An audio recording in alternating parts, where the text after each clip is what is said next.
I want to talk a little bit about vocabulary, which is another crucial part of becoming a brainiac. Right now, the internet is wonderful. You can Google anything, and you can find out what things mean. So much easier, even more than just me. It was, gosh, 11 years ago now, I'm thinking, when we were diagnosed. So the resources are abundant, and you do need to make sure they're all legitimate resources. But the vocabulary is really important.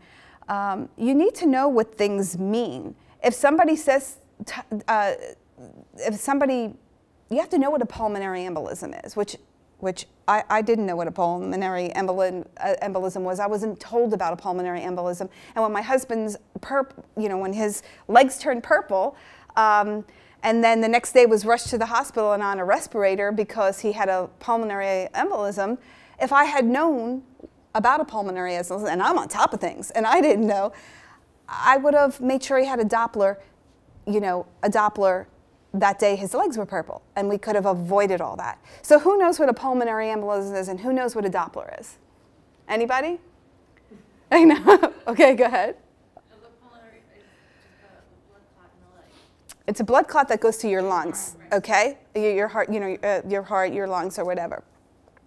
Who knows what a Doppler is? I think that's the test that they use to locate the clots. It's a very simple, it's like a sonogram kind of thing on your leg, it's not invasive. It's, and you can, they can look and see, when his legs were purple, I called the doctor, and when, it was a doctor filling in, which comes to my next, one of my next things when we get to there, about the difference between neuro-oncologists and medical oncologists, and the different kinds of oncologists.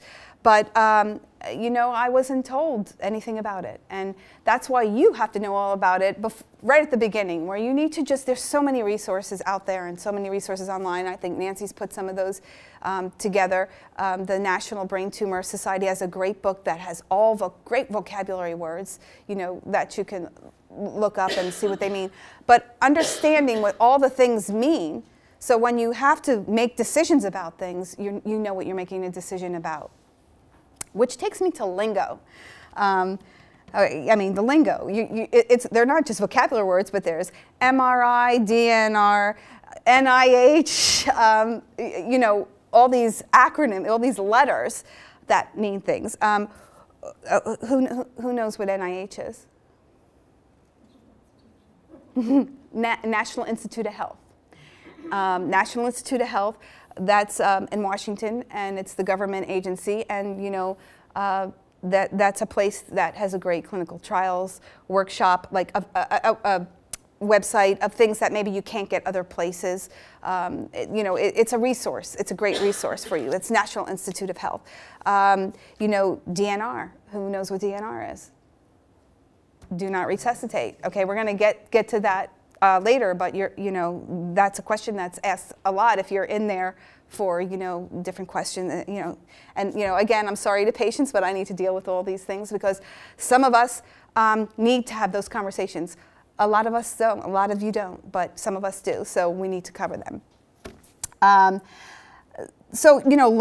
the lingo. So who knows what the name of the stuff is that you put in as a vocabulary word when you get your MRI? Right. Okay.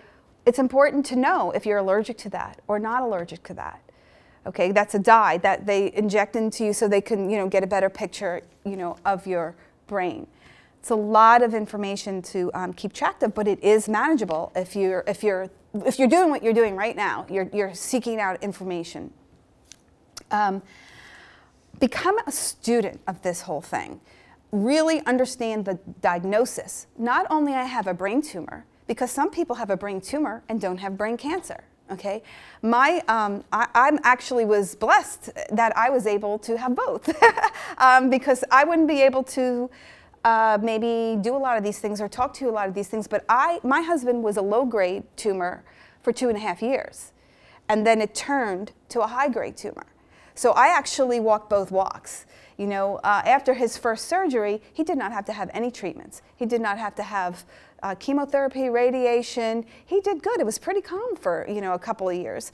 Once we recovered from taking 8 months to find a surgeon, but once we got past that, he did good. But when it reoccurred, it came back as a very aggressive tumor. And so then it was one thing after another, after another, after another. So it was two completely different ball games. And that's why I'm saying you need to understand the diagnosis. You need to understand the difference between a low-grade tumor and you know, because a low-grade tumor in the wrong location could be just as dangerous as a high-grade tumor. You know, it's got to be looked at case by case. So you have to understand the tumor type.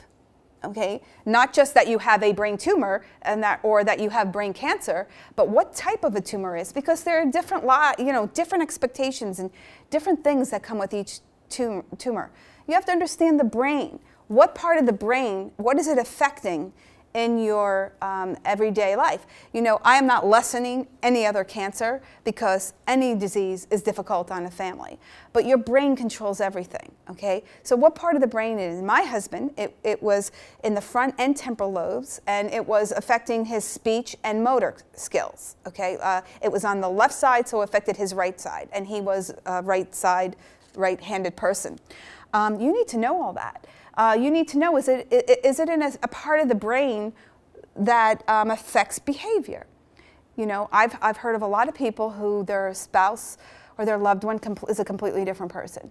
Now, that didn't happen to me. I was really lucky. I had my own set of problems. The only issue we ever had to deal with as far as Dave being Dave was at one point when his impulse control was a little off because the tumor had, touched that territory. When he would jump up, when he was half paralyzed, and I'd say, Dave, you can't, and he understood me, you can't get up without somebody there to spot you. But he would jump up because he wanted to stand by the door. So adapting to that and knowing, okay, he can't control that. That's an impulse control. What am I going to do to make this safe? So I had this young man at this point. At this point, Dave was paralyzed on the right side, becoming paralyzed on the right side. And I had this person, that wonderful boy, I called him Superboy. You know, he was like 6'2" and strong and young, because I wanted to keep Dave home. And I just made him sit right there, as opposed to across the room, because, you know. And the other thing is, and it's interesting, is that Dave would take his clothes off a lot. Now, and here's where outside family members could be not because they mean to be, but they don't understand the illness. You know, some people couldn't understand why, like, I would let him take his clothes off. But mark my word, my husband was immaculate, okay? If he's taken his clothes off, there's a darn good reason. And he couldn't talk, but he was very, very competent. So I'm thinking he had some kind of pain, and he couldn't stand the texture of the clothes on him. Turns out, we find out a couple weeks later, he had sepsis, which, it started with cellulitis. All right, again, more vocabulary words. So sepsis is an infection of the blood.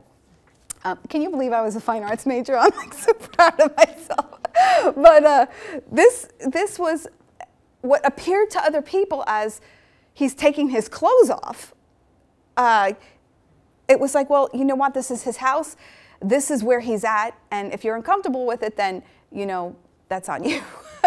But those sound like, these are the things that happen. Has anybody had experiences like this in any way? They could be different, but where certain behaviors are not what they seem to be? I see a lot of heads shaking during this, so I mean, obviously understanding it.